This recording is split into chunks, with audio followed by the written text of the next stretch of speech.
News super one, सत्याचा बुलंद आवाज। अशाच ताज्या महत्त्वपूर्ण घडामोडी बघण्यासाठी सबस्क्राइब करा न्यूज सुपर वन।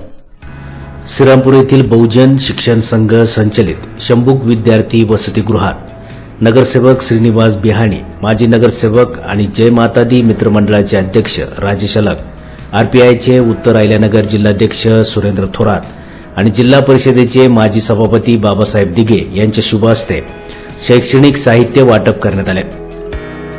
यामध्ये प्रत्येकी 12 वह्या, school bag, compass box, writing pad, pen, pencil, पाणी बॉटल इत्यादींचा समावेश होता।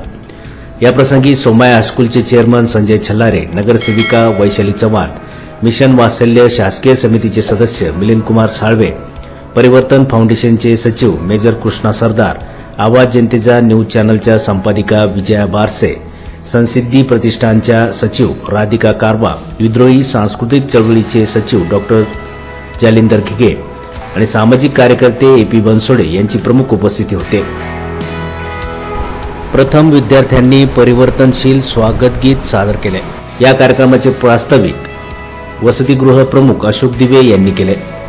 सर्व मान्यवरांनी आपले मनोगत व्यक्त करून विद्यार्थ्यांना मार्गदर्शन करून वसतिगृहाच्या भोजन हॉल बांधकामास मदत देण्याचे जाहीर केले। नगरसेवक श्रीनिवास बिहाणी यांनी सर्व विद्यार्थ्यांना गणवेश देण्याचे जाहीर केले।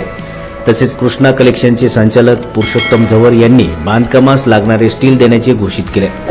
आवाज जनतेचा न्यूज चॅनलच्या संपादिका विजया बारसे यांनी आपलं मनोगत व्यक्त करताना सांगितले की विद्यार्थ्यांनी परिस्थितीचे भान ठेवून अभ्यास करून आईवडिलांचे आणि वसतिगृहाचे नाव रोशन केले पाहिजे।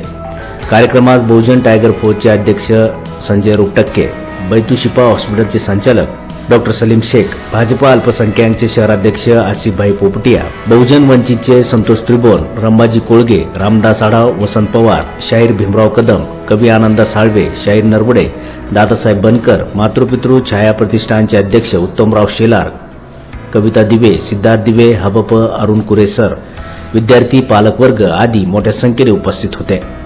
न्यूज सुपरमनसाठी दीपक कदम, श्रीरामपूर।